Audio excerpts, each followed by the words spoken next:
Hello student, हम लोग अपना 5th लेक्चर आते हैं भाई। क्लास 12th का चैप्टर हेलो अल्केन, उसमें हमारा 5वां लेक्चर ये है रिएक्शन विथ मेटल। ठीक है, lecture number 5 reaction with metal. ठीक है, और ये चैप्टर जो हम लोग वो हेलो अल्केन, हेलो अल्केन। ठीक है, ये क्लास 12th का कौन सा चैप्टर है भाई? 10th। क्लास 12th का 10th चैप्टर। ठीक है, तो रिएक्शन विथ मेटल में देख लीजिए, पहला हम लोग इसमें जो पढ़ेंगे वो ग्रिग्नार्ड रिएजेंट। पहला क्या पढ़ना है भाई? Grignard reagent. ठीक है, इसको अगर सिंपल देखा जाए तो हम लोग लिखते हैं RMgX। RMgX। ठीक है, बट याद रखिएगा कि भाई जो ग्रिग्नार्ड है ये RMgX, और ऑब्लिक करके हम ये कोशिश हमेशा करेंगे, अभी फिलहाल इतना ही लिखेंगे RMgX। ठीक है, अब ये थोड़ा सा इसी को देखो, इसको ग्रिग्नार्ड के भी इस बात याद रखिएगा कि ये R negative plus Mgx positive बनता है, और ये कार्बन है ना, और कार्बन किससे जुड़ा है भाई? मेटल से। तो ये देखो आपका कार्बन ऑर्गेनिक कंपाउंड है, ये आपका मेटेलिक कंपाउंड है ना, दोनों को एक साथ मिला के हम इसको ऑर्गेनो मेटेलिक बोलते हैं। क्या बोलते हैं इसको भैया? ऑर्गेनो मेटेलिक रिएजेंट या आर्गो मेटेलिक कंपाउंड है, क्योंकि इसमें एक आपका ऑर्गेनिक कंपाउंड है, दूसरा आपका मेटल है, जिसको हम लोग पढ़ते हैं कोऑर्डिनेट कंपाउंड क्लास 12th में। अब ये देखिए भाई, आर ग्रिग्नार्ड रिएजेंट करेगा क्या कि अगर कहीं अल्काइल हैलाइड है, क्या है भाई? जैसे मान लीजिए अल्काइल हैलाइड, इसका रिएक्शन किससे करा दीजिए? मैग्नीशियम से, in the presence of dry ether. क्या ले रहे हो भाई? Dry ether. ये देखो बन जाएगा आपका RMgX, बन गया रिएजेंट। बोलो भाई। अब इसमें याद रखना भाई, क्या कि ड्राई ईथर आपने क्यों लिया? क्योंकि आपका देखो, आपने कभी सुना होगा कि अगर सोडियम हाईली रिएक्टिव होता है, वो वाटर से रिएक्शंस कर जाता है ना, उसी तरह से मैग्नीशियम भी हाईली रिएक्टिव होता है। ये भी आपका अगर कहीं पा जाएगा वाटर तो उससे रिएक्ट कर जाता है, इसलिए हमें फ्री फ्रॉम मॉइस्चर लेते हैं सॉरी, फ्री फ्रॉम मॉइस्चर मतलब ड्राई ईथर लेते हैं यहाँ पे, ताकि ये इससे रिएक्ट ना हो। समझ रहे इतना? तो ये समझ गए, आपका अल्काइल हैलाइड है, और इसका रिएक्शन किससे करा दिया गया भाई? ये आपका, इसी को हम बोलते हैं ग्रिग्नार्ड रिएजेंट। क्या बोलते हैं भाई? ग्रिग्नार्ड। अब इसमें ध्यान से देखो तो निगेटिव किस पर आ गया भैया? R नेगेटिव, मतलब हम CH3 नेगेटिव लिख लें या फिर C2H5 नेगेटिव लिख लें। बोलो सही है गलत? इसमें ये याद रखना कि कार्बन लेस इलेक्ट्रोनेगेटिव है ना एज कंपेयर टू हाइड्रोजन, तो ये नेगेटिव चार्ज रखना नहीं चाहता, ये आपका नेगेटिव चार्ज रखना नहीं चाहता। अब आपने इस पर कौन सा चार्ज दे दिया दोस्त? नेगेटिव ना, यानी ये नेगेटिव रखना नहीं चाहता, इसलिए हाईली रिएक्टिव होता है। ये इतना रिएक्टिव होता है, ये सोचता है कि अगर हमको कहीं भी सिचुएशंस मिलता, हम अपना इलेक्ट्रॉन उसको डोनेट कर देते। हमेशा डोनेट करना चाहता है ये। क्यों डोनेट करना चाहता है? क्योंकि कार्बन की इलेक्ट्रोनेगेटिविटी और ये नेगेटिव चार्ज रखना नहीं चाहता, इसलिए हमेशा नेगेटिव चार्ज क्या करना चाहता है? ये डोनेट करना चाहता है। ये समझ गया? अब देखो आप यार, जब डोनेट करना चाहता है, इसलिए भैया दो रास्ता अपनाता है। कितने रास्ते? दो। अगर इसने अपना इलेक्ट्रॉन पहले किसको देना चाहेगा? H प्लस यानी प्रोटॉन को बोलते हैं। क्या बोलते हैं इसको? प्रोटॉन को, या फिर आप बोल दिए एसिडिक हाइड्रोजन। क्या बोलते हैं इसको? किसको देना चाहेगा? एसिडिक हाइड्रोजन को दे देगा। किसको दे देगा भाई? Acidic hydrogen. और जैसे ही इसने अपना इलेक्ट्रॉन किसको दे दिया? एसिडिक हाइड्रोजन को, वहां से उस समय बिहेव करेगा ट्रिमेंडस बेस की तरह। दोस्त याद रखना, ट्रिमेंडस बेस की तरह। किसकी तरह भाई? ट्रिमेंडस बेस क्यों बोलते हैं इसको? ट्रिमेंडस का मतलब खतरनाक। ये पहले बेस की तरह बिहेव करेगा, समझ रहे हैं? अगर मान लीजिए इसको प्रोटॉन नहीं मिला दोस्त, क्या नहीं मिला? प्रोटॉन, तब ये बिहेव करेगा न्यूक्लियोफाइल की तरह। तभी किसकी तरह बिहेव करेगा भाई? न्यूक्लियोफाइल। लेकिन पहले किसकी तरह बिहेव करना चाहेगा? बेस की तरह। समझ रहे हैं? तो जब भी अगर आपसे कभी इससे क्वेश्चन पूछेगा कि भाई Grignard reagent is, option A दे दिया बेस, बी दे दिया न्यूक्लियोफाइल और सी दे दिया बोथ, समझ रहे हैं आप? हाँ। तो उस आंसर लगाइएगा बोथ। कौन सा? बोथ। बट अगर ये याद रखेगा हमेशा कि अगर इसको कहीं भी एसिडिक हाइड्रोजन मिल गया ये उससे रिएक्ट कर जाएगा। क्या कर जाएगा भाई? रिएक्ट कर जाएगा सर। अब देखो दोस्त, मैं यहाँ फटाफट थोड़ा पूरा मैं आपको पूरी इसकी जो वैरायटी है, वैरायटी ऑफ रिएक्शन से ही बता देता हूँ आपको ना। अब देखो, अगर मान लो हमने CH3 MgX लिया ना, और साथ में क्या ले लिया? वाटर। तो अब देखो वाटर के पास एसिडिक हाइड्रोजन होगा ना, बोलिए। Yes sir. ये ना आपका वाटर है ना, ये एसिडिक हाइड्रोजन। अब ये जो नेगेटिव चार्ज अपना इलेक्ट्रॉन किसको दे देगा? H को। तो ये देखो क्या बना लेगा? Methane plus MgXOH। ठीक। अब ये है भैया कि आप जो है ये कैसे पहचानोगे सर कौन सा हाइड्रोजन एसिडिक होगा? दोस्त आप ये कैसे पहचानोगे कि कौन सा हाइड्रोजन एसिडिक तो पहचानने का तरीका एसिडिक हाइड्रोजन कि वो हाइड्रोजन फोन से अटैच हो। किससे? फोन से। फोन से। फ्लोरीन, ऑक्सीजन और नाइट्रोजन। एक तरह से ध्यान से देखो, इस मेथड से आप हाइड्रोकार्बन बना लिए क्या? Yes sir. ये ऐसा मेथड जैसे आप एक कार्बन का अल्केन बना लोगे। Yes. थोड़ा ध्यान से देखना, इसमें याद हो जाएगा ये। Yes sir. बोलो भाई। अब इसके जगह अगर हमने चेंज कर लिया, मान लो CH3 CH2 MgBr, यही है ना? हाँ। अब मैं थोड़ा फटाफट लिखते जाता हूँ, थोड़ा ध्यान से देखना ये रिएक्ट किस माया कर ऐसे लिखना चाहता हूँ यार। HOR, ये कौन सा फंक्शन ग्रुप है? ये HOR सर, वो अल्कोहल है। और ये देखो HHR लिखा, तो ये हम नहीं समझ पा रहे हो क्या? Yes, sir. RNH2। या फिर देखो इसको हम लोग बोलते हैं कार्बोक्सिलिक एसिड। Yes sir. थोड़ा ध्यान से देखना, हाँ। है ना? बोल भाई। इसको देखो हम लोग बोलते हैं CH2OH, CH3। हाँ, अल्कोहल। तो यहाँ पे आप अल्कोहल की कोई डिग्री चेंज कर सकते हो, या फिर मान लो हमने लिख दिया भाई HNRR, 2 डिग्री का अमीन। तो एक बार बताओ हमसे कि जो ग्रिग्नार्ड है वो किससे रिएक्ट करेगा? पहले सबसे पहले क्या खोजेगा सर? H+ है, प्रोटॉन। सबसे पहले वो एसिडिक हाइड्रोजन खोजेगा। Yes sir.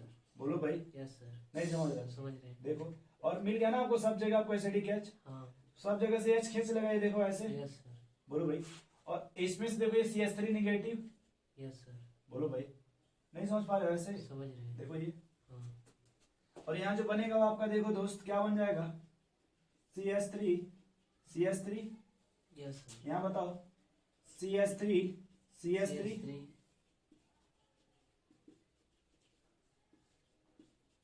अब आपको जैसा अगर अल्केन बनाना हो जितने कार्बन का, आप अल्काइल ग्रुप को चेंज कर सकते हो भैया। Yes sir. बस गलती से याद रखना कि अगर एसिडिक हाइड्रोजन है तो यहाँ से एसिडिक H ही निकलेगा। अल्कोहल की डिग्री देख के कभी कंफ्यूज मत होइएगा। और जो बचेगा दोस्त वो आके मैग्नीशियम से जुड़ जाएगा। किससे? जैसे MgBr हो जाएगा OR, जो बचा यहाँ पे। नेक्स्ट हो जाएगा MgBrNRH। ये समझ गए भाई?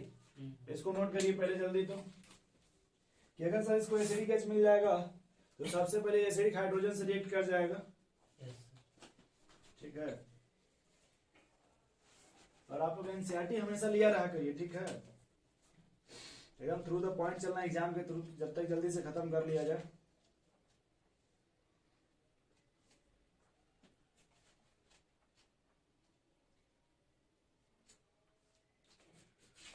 तो रिएक्शन विथ मेटल में आपका जो हो गया ऑर्गेनोमेटेलिक कंपाउंड हो गया। चलिए, पहला आपका ये हो गया, बट मैं आपको इसमें न्यूक्लियोफिलिक वाला भी बता देता हूं, ठीक है? याद रखिएगा।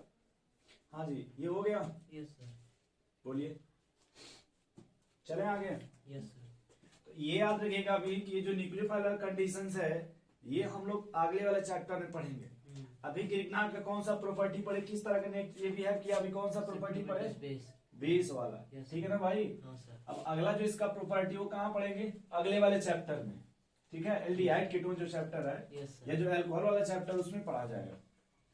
अभी यहाँ बस बेस वाला याद रख सकते हो आप यस सर कि सर इसको अगर कहीं से भी एसिडिक H मिल जाएगा तो वहां से H+ आयन को खींच लेगा ये। यस सर बोलो भैया। यस सर तो नेक्स्ट लिखो, इसमें दूसरा है उड्ज रिएक्शंस। दूसरा क्या है भाई? बी लिखिएगा, बी उड्ज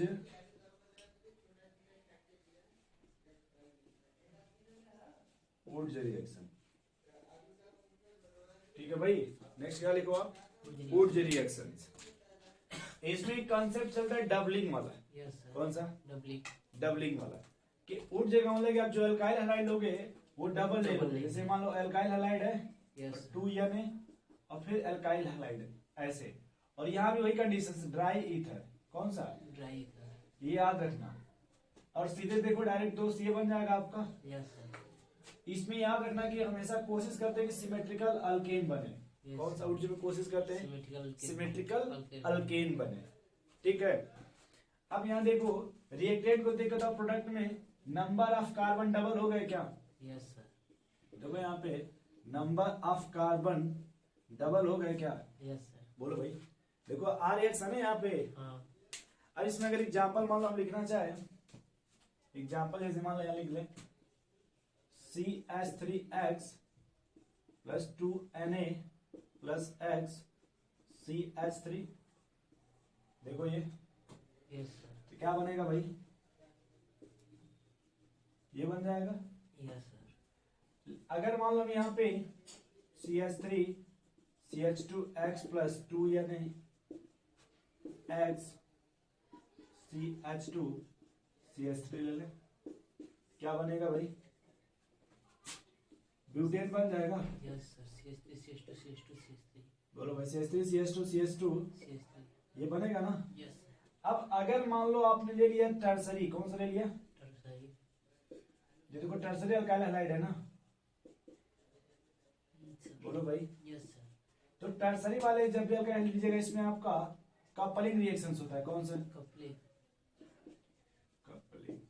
कपलिंग का मतलब डिस्प्रोपोर्शनेशन रिएक्शंस होगा इसमें। इसमें क्या होगा? डिस्प्रोपोर्शनेशंस। डिस्प्रोपोर्शनेशंस का मतलब होता है भैया कि एक का आपका ऑक्सीडेशन होगा और एक का रिडक्शन। क्या होगा? एक का ऑक्सीडेशन और दूसरे का रिडक्शन। अब देखो ये जो सोडियम पहले यहां से ये निकल जाएगा। यस सर क्या बना आपका वहां पे? हाइड्रोजन निकल गया, पॉजिटिव। कार्बोकेटाइन बन जाएगा। यस सर बोलो। हाँ सर तो इसमें ये होता है कि सर जब वहां पे पहले एक्स निकलेगा ये, हाँ ठीक, एक जो प्रोडक्ट बनेगा यहाँ पे कार्बोकेटाइन बन गया। हाँ और जैसे बनेगा कार्बोकेटाइन, ये समझ पा रहे हो सर हाइपर कंजुगेशन हो जाएगा। यस सर और जैसे ही हाइपर कंजुगेशन होगा उसमें अल्कीन बन जाएगा। यस सर देखो ये अल्कीन बन जाएगा ना। यस सर और दूसरे वाले में देखो यहाँ से जो H निकलेगा वो आके इसमें जुड़ जाएगा और ये बन जाएगा आपका 3 डिग्री अल्केन। क्या बन जाएगा? 3 डिग्री अल्केन। ये प्रोडक्ट बनेगा in the case of 3 degree alkyl halide. कितने डिग्री? 3 डिग्री अब अगर मान लो आपने यहाँ पे अल्काइल हैलाइड डिफरेंट ले लिया, क्या ले लिया? डिफरेंट। आपको मिक्सचर ऑफ प्रोडक्ट मिल जाएंगे। कैसे मिल जाएंगे? मिक्सचर ऑफ अच्छा प्रोडक्ट। जिराक्स समझते हो? Xerox, yes sir xerox photocopy. हाँ मान लो हमने यहाँ पे दोस्त, मान लो यहाँ ले लिया हमने CH3 और X। क्या ले लिया? CH3X। ठीक है। हाँ और ये 2N है और इधर कोई दूसरा ले लो X CH2 CH3। ये समझ गए? यस सर तो अब थोड़ा समझना कि सर डबलिंग का क्या मतलब है, जिराक्स का मतलब। एक तो ये होता है कि सर जो भी अल्काइड है उसी में अपना जिराक्स कर लेगा। उसी में क्या कर लेगा? जीरोक्स। तो अगर एक कार्बन का उसी में जिराक्स करेगा तो क्या बनेगा? CH3 CH3 बनेगा। यस सर अगर दो कार्बन अपने में जिराक्स कर लिया तो बताओ CH3 CH2 CH2 CH3 बनेगा। यस सर और एक होगा कि भाई ये दोनों इस तरह से मिल जाए, कंबाइन कर जाए। ये देखो CH3 CH2 बोलो, यस ये बन जाएगा कि नहीं इसमें? यस सर बोलो भाई। हाँ छाप लो इसको जल्दी, उठ रिएक्शंस तो जल्दी लिखो भाई।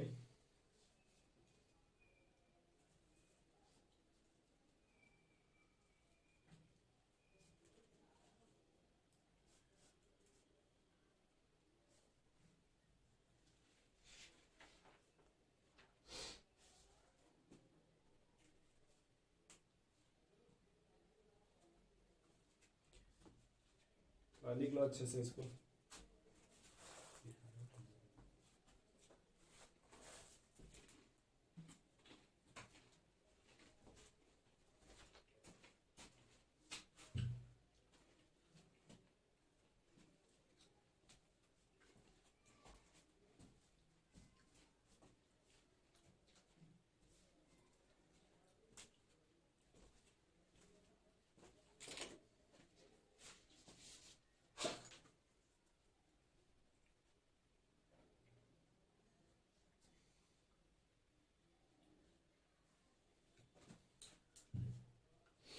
चलो आगे स्टार्ट किया जाए फिर। यस बोलिए। थोड़ा सी टिकनाट में लिख लेना साइड में। बोले पहले मिटा दें।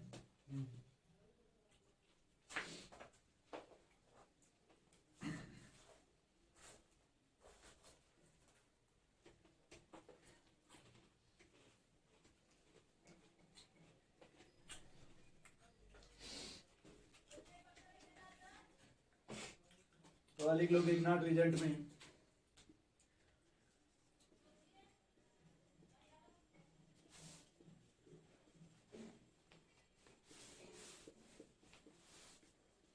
इसमें लिखना भाई कि Grignard reagent are highly reactive. Grignard reagent are highly reactive, ठीक है, एंड रिएक्ट विथ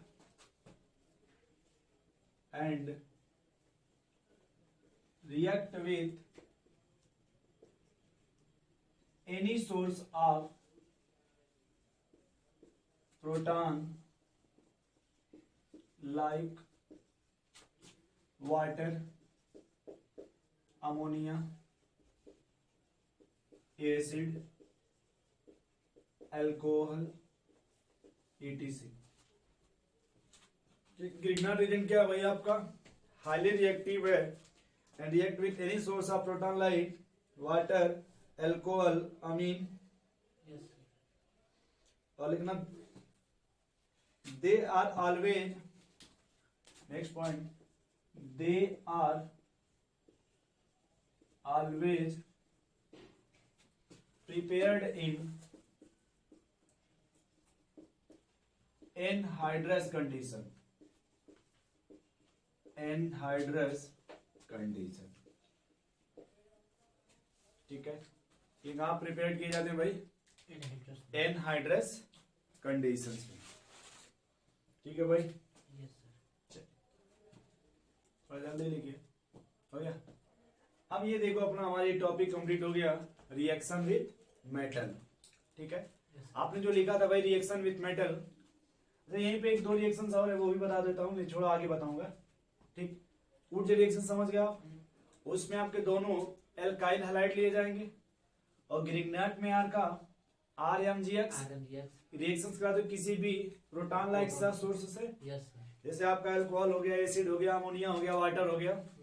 बोलो भाई। यस सर अब ध्यान से सुनना, इसमें एक टॉपिक अल्कोहल था, ठीक, सॉरी हाइलो अल्केन, वो कंप्लीट हो गया।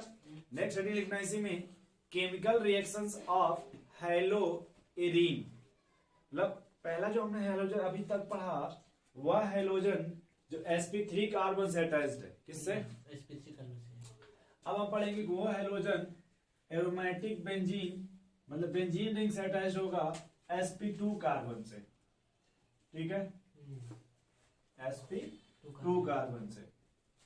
तो बस यहां पे लिख लेंगे। अब हाइलो अल्केन हटा देंगे दोस्त, देखो चैप्टर का नाम वही है बट अब हाइलो अल्केन हटा देंगे।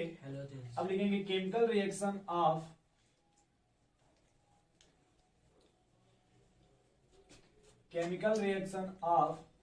High-low arene. Chemical reaction of high-low arenes, ठीक है। यस सर अब इसमें थोड़ा एक बात समझो यार, मैं डायरेक्ट मुद्दे पे आता हूँ टाइम ना आप क्लास करते हुए, कि अगर ये कोई भी हाइड्रोजन बेंजीन से अटैच्ड हो, कैसे अटैच्ड हो? बेंजीन से। इसी को हम लोग बोलते हैं हेलो एरीन। क्या बोलते हैं इसको? हेलो री हेलो एरीन। अगर कोई भी हाइड्रोजन किससे अटैच्ड हो? बेंजीन से बेंजीन से, तो उसी को लोग हम लोग क्या बोलते हैं मित्र? हेलो री हेलो एरीन्स।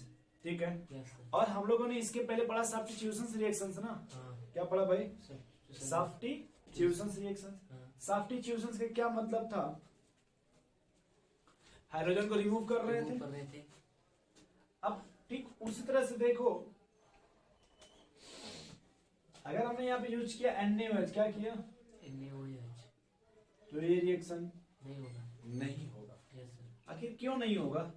सर उसको हटा नहीं पता हाँ, क्योंकि आपने जो है सर हाइड्रोजन अटैच किया है, इस हाइड्रोजन को अगर ध्यान से देखा जाए तो तो ये रेजोनेंस में देखिए, यस सर है ना, हाँ कुछ ऐसा रीजन है जिसका नाम है रेजोनेंस, जिसके वजह से ये पार्शियल डबल बॉन्ड करेक्टर आ जाएगा। करेक्टर आ जाएगा क्योंकि अपना लोड पर किसको दे देगा? बेंजीन बेंजीन को।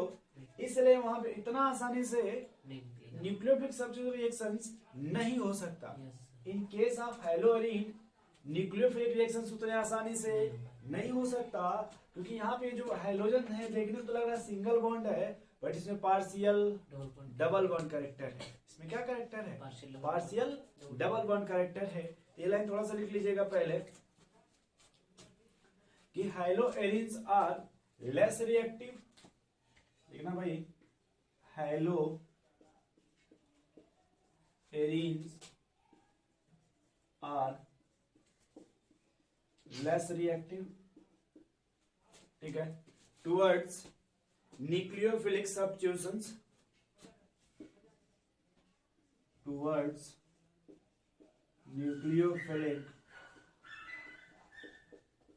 nucleophilic substitutions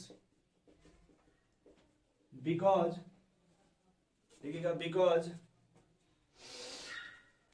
because of the following four reason, because of the following four reason. कितने रीजन है भाई? चार रीजन है, जिसके वजह से यहाँ पे जो हेलोअरीन्स है वो यहाँ उतने आसानी से न्यूक्लियोफिलिक सब्स्टिट्यूशन रिएक्शन शो नहीं कर सकता। यस सर ठीक है दोस्त, उसमें से जो पहला इफेक्ट है उसको आपने कहा रेजोनेंस इफेक्ट। पहला हेडिंग लिखिएगा इसमें, रेजोनेंस इफेक्ट। पहला रीजन क्या है दोस्त? Resonance effect. जो आपके काम का होगा वही लिखना बस। एक बार देख लो बस ये आप थोड़ा सा, ये ना आपका हाइड्रोजन। यस सर अब इसमें देखो जब रेजोनेंस होगा, थोड़ा देखो भाई ध्यान से, कुछ स्ट्रक्चर ऐसे बनेगा निगेटिव चार्ज ऐसे। हाँ सर बोलो भाई, फिर देखो निगेटिव रेजोनेंस में है क्या? देखो ये स्ट्रक्चर बनेगा। बोलो भाई, यस फिर सर देखो निगेटिव रेजोनेंस में है क्या? और फिर अगर एक बार और शिफ्ट कर दो, देखो बन गया न्यूट्रल स्ट्रक्चर। यस ये यस सर तो इसमें पहला देखो रीजन, ध्यान से अगर आप देखो इसमें, तो इसमें पार्शियल डबल बॉन्ड करेक्टर है ना।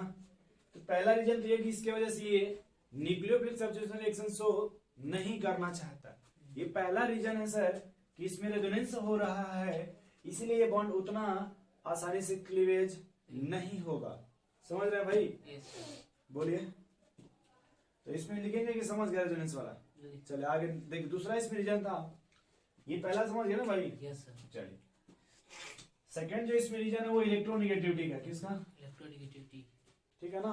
हाँ अब देखना, मान लो हमारे पास ये अल्काइल है, एराइल हैलाइड है हाँ X, सॉरी, क्या हम इसको ऐसे बना ले? यस सर और दूसरा मान लो हमारे पास ऐसे, मैं लिख दे रहा हूं अपनी मन से आपको समझने के लिए, ये X है। यस सर यहाँ देखो एक बार ध्यान से करते हैं, यहाँ पे आपका हाइब्रिडाइजेशन sp2 है, और अगर यहाँ देखो इस कार्बन का हाइब्रिडाइजेशन तो ये आपका sp3 है ना।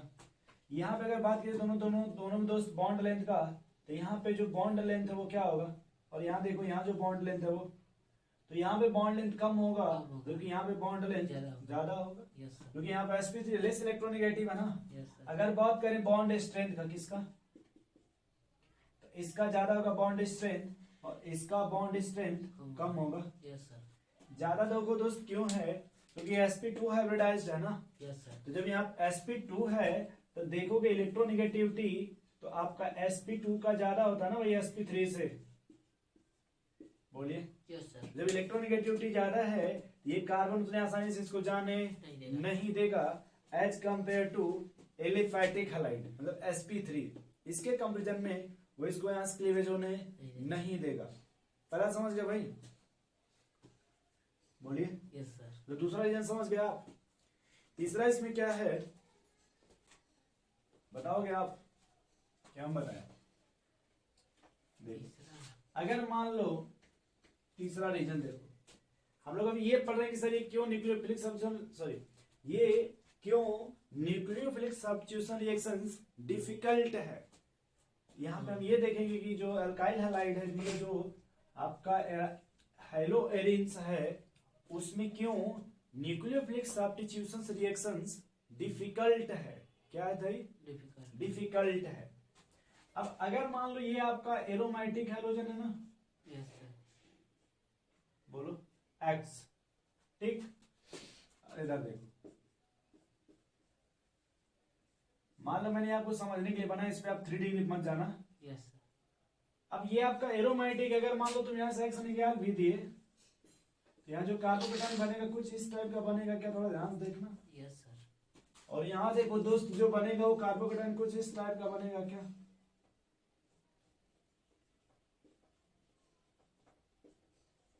बोलिए। Yes, sir. अब यहाँ ध्यान से देखो आप ये जो पॉजिटिव चार्ज हो तो बेंजीन रिंग पे बट क्या वो पॉजिटिव चार्ज रेजोनेंस स्टेबलाइज्ड है? नहीं, sir. बोलिए। ये जो पॉजिटिव चार्ज है क्या ये रेजोनेंस स्टेबलाइज्ड है? देखिए यहाँ देखो ये कार्बोकेटाइन स्टेबल है ना Yes, sir. उसके कंपैरिजन में। इसलिए सर यहाँ तीसरा ये भी रीजन है इसमें जो कार्बोकेटाइन बनता है वो स्टेबल नहीं होता। समझ रहे हैं ये? Yes, sir. चलिए अब आगे हम लोग चौथे रीजन किस पे दोस्त? चौथा reason. चौथा रीजन ये है आपका कि अगर आप न्यूक्लियोफाइल अटैक करना चाहते हो न्यूक्लियोफिलिक सब्स्टिट्यूशंस में तो वो अटैक कहाँ करना चाहता है? जहाँ पे इलेक्ट्रॉन डेंसिटी क्या हो? ज्यादा हो. न्यूक्लियोफाइल वहां अटैक करेगा जहाँ पे इलेक्ट्रॉन डेंसिटी ज्यादा हो, sir. सोच लो एक बार। Nucleophile. हाँ, कम हो. तब न्यूक्लियोफाइल वहां अटैक करेगा जहाँ पे इलेक्ट्रॉन डेंसिटी कम हो, sir. कम।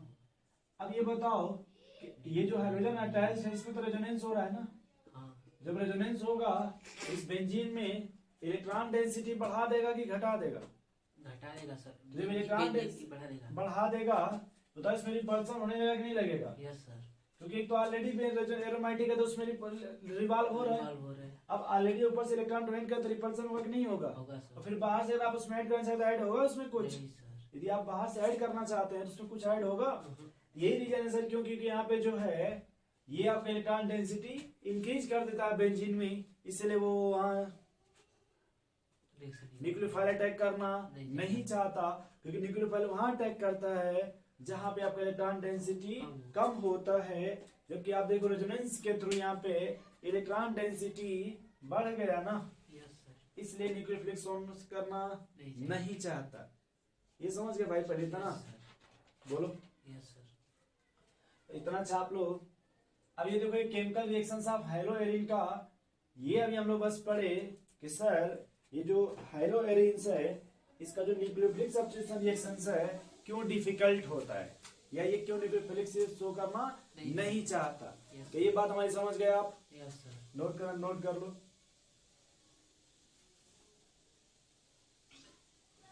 थोड़ा सा पानी पी ले भाई।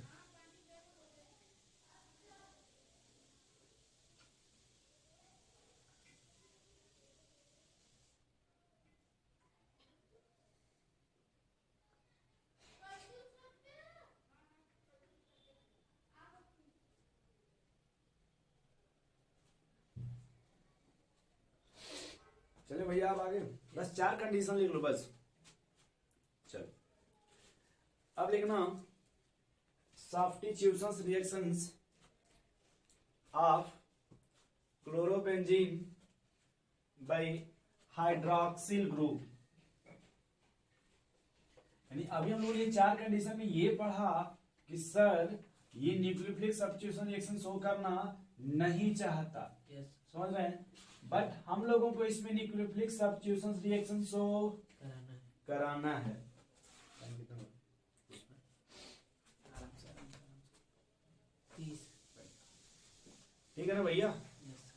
हम लोग को बस ये देखना है कि हमको इसमें न्यूक्लियोफिलिक सब्स्टिट्यूशन रिएक्शन शो कराना है। कराना है। तो लिखिएगा substitution reactions of chlorobenzene by hydroxyl group, substitution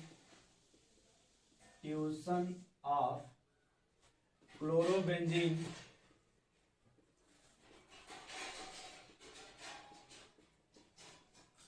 by hydroxyl group, by hydroxyl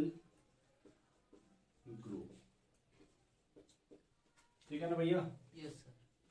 यानी हम लोगों को अब उसमें क्या करना है, उसको सब्स्टिट्यूट Substitution। कर देना है उसको। Yes, sir। किसके द्वारा? हाइड्रोक्सिल ग्रुप के द्वारा।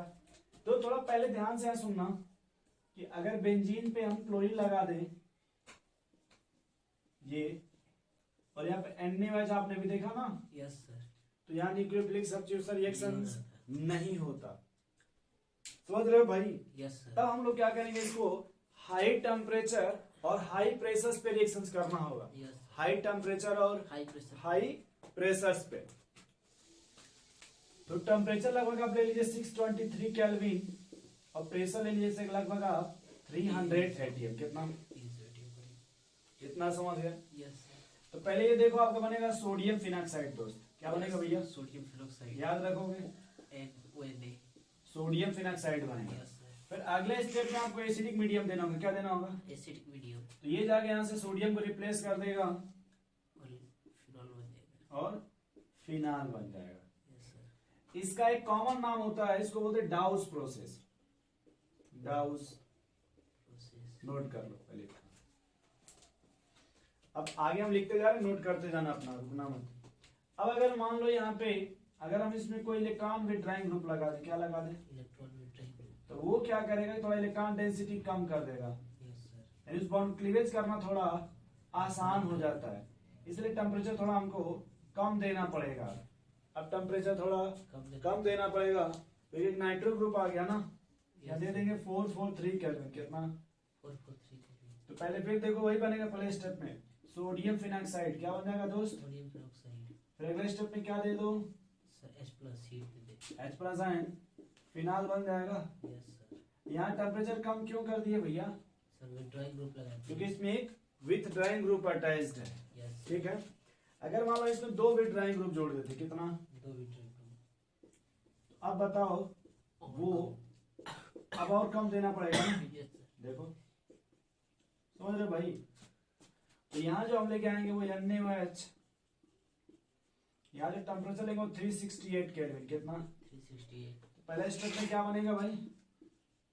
सर वही सोडियम वाला कंसेप्ट। सोडियम। ठीक है, यस सर। और ये नाइट्रो ग्रुप क्या दोस्त है आपका? Nitro group. Plus H+ ion दे दो अगले स्टेप में। क्या दे दो भैया? H+ है। क्या बन जाएगा? तो फिनॉल बन जाएगा। समझ गया ना कैसे?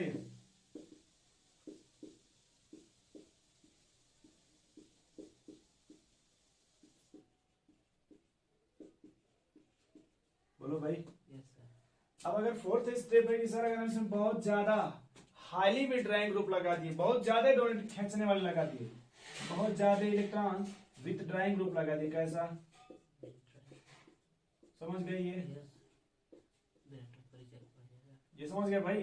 यस। अब क्या होगा, खाली इसमें वार्म वाटर, गर्म पानी भी आप दे दोगे, वार्म वाटर, ये रिएक्ट कर जाएगा और ये बन जाता है, इसको बोलते हैं पिक्रिक एसिड। इसको क्या बोलते हैं भाई? Picric acid. नोट कर लो इसमें। तो हम पानी पी लें।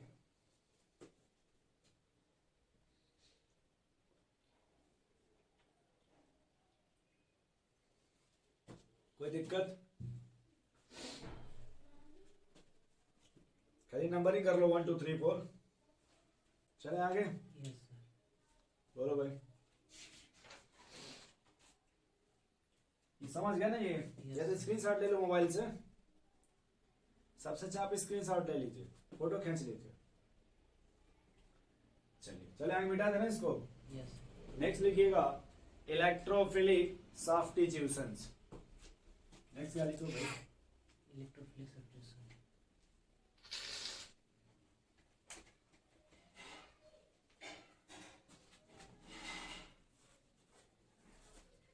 तो यहाँ हम जो लोग दोस्त पढ़ेंगे वो हेलो एरिन्स है ना, तो उसको पूरा अगर कहा जाए तो पूरा नाम लिया जाएगा इलेक्ट्रोफिलिक एरोमेटिक सब्स्टिट्यूशंस। पूरा क्या बोला जाएगा भाई? Electrophilic aromatic substitution. Electrophilic aromatic substitutions. ठीक है, यस तो बस जनरली हम लोग यही लिख के चलते हैं इलेक्ट्रोफिलिक सब्स्टिट्यूशंस। ठीक है,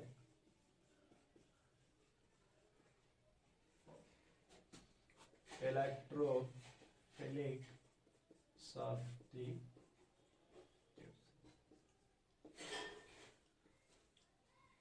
ठीक है ना। अब इसमें जो पहला हम लोग पढ़ेंगे भैया वो फ्रेडल क्राफ्ट रिएक्शन। इसमें क्या पढ़ा जाएगा भाई? Friedel craft reaction. क्या पढ़ेंगे भाई? Friedel craft reactions. ठीक है, तो जो फ्रेडल क्राफ्ट है उसमें देखो कई तरह का फ्रेडल क्राफ्ट होता है। जिस पहले हम पढ़ेंगे उसमें पढ़ेंगे फ्रेडल क्राफ्ट एल्काइलेशन। क्या पढ़ेंगे भाई? Friedel craft alkylation. ठीक है, एल्काइलेशन का मतलब जब देख लो ये आपका क्लोरोबेंजीन है ना, एनहाइड्रस। क्या कंडीशन लेगा हमेशा? Anhydrous CH3Cl। क्या ले लिएगा भाई? एनहाइड्रस CH3Cl का रिएक्शन करा दीजिएगा या फिर ऐसे लिख लीजिएगा CH3Cl in the presence of anhydrous AlCl3। क्या लिख लीजिएगा? तो मैग्नीशियम पता है ना इसका, इसका जो Al है ये Cl3 है, इसमें ये अपना लोन पेयर दे देगा इसमें, और ये पॉजिटिव आएगा उसमें बॉन्ड क्लीवेज हो जाएगा। अब बताओ ये लोन पे तो डेंसिटी बढ़ाएगा ना बेंजीन पे, किस पोजीशंस पे? ऑर्थो पे। रेजोनेंस से किस पोजीशन पे डेंसिटी बढ़ेगा? बढ़ेगा। आर्थो और पैरा। याद रखना रिएक्शन में हमेशा हाइड्रोजन का रेजोनेंस काउंट करते हैं, क्योंकि रेजोनेंस हमको डायरेक्शन बताता है। क्या बताता है? डायरेक्शन। तो वो मिथाइल ग्रुप एक बार आर्थो पे आएगा और एक बार पैरा पे। ये आपका फ्रेडल क्राफ्ट एल्काइलेशन। दूसरा इसमें भाई Friedel Crafts acylation. Friedel Crafts acylation क्या है भाई? ठीक है, तो एसाइलेशन में देखो क्या है कि यही क्लोरोबेंजीन का रिएक्शन आप करा दोगे एसाइल ग्रुप से। किससे? CH3ClO plus anhydrous AlCl3। ये देखो यहाँ इलेक्ट्रॉन डोनेट कर देगा, फिर वही कंडीशंस बनेगा। फिर वही कंडीशन आपका बनेगा जो इसके पहले बना था, ये क्लोरीन। एक बार वो क्लोरीन एसाइल ग्रुप कहाँ पे जुड़ जाएगा भाई? पहले आर्थो पे फिर पैरा पे। COCH3 पे, और एक आपका जुड़ जाएगा C डबल बॉन्ड OCH3 पे। ये समझ रहे हैं? Yes sir. बोलिए। तो ये हो गया आपका फ्रेडल क्राफ्ट एसाइलेशन।